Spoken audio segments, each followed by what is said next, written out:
করছেন আপনি? আপনি কি করতেছেন? রেনু আসলে কিসের রেনু?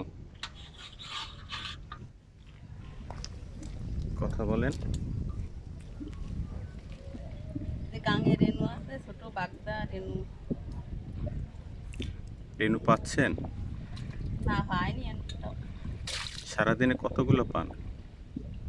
ওই হেন তো করছি না, ওই সময় পরে ওই সময় ওই 50, 60, 70 একটা, 1.5টা। এই নদী দিয়ে মারেন? হুম। নদীটার নাম কি? শিপসা। শিবসা নদী। প্রতিদিন কি পরিমাণ আপনার ইনকাম হয়? এই তো এতদিন করিনি, এই কেবল ওই দেয়া গেছে 2-4 টাকা করে। কাল এলাম তাই 30টি টাইল। 30 টাকা হুম। মাত্র? হ্যাঁ। আর এক আজকে যেন কিছু করিনি। এক একটা কত করে বিক্রি করেন? 2 টাকা। এক একটা 2 টাকা করে বিক্রি করেন। ইয়ান 2 টাকা, এর পরে দাম কমে যায়।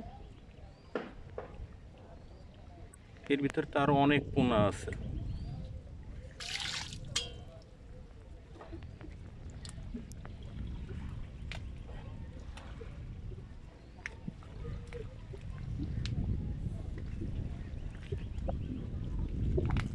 খুলনার পাইকগাছা শিবসা নদী থেকে ঘূর্ণিঝড় রিমালের পরে এলাকার মানুষ, সাধারণ মানুষরা, ক্ষতিগ্রস্ত মানুষজন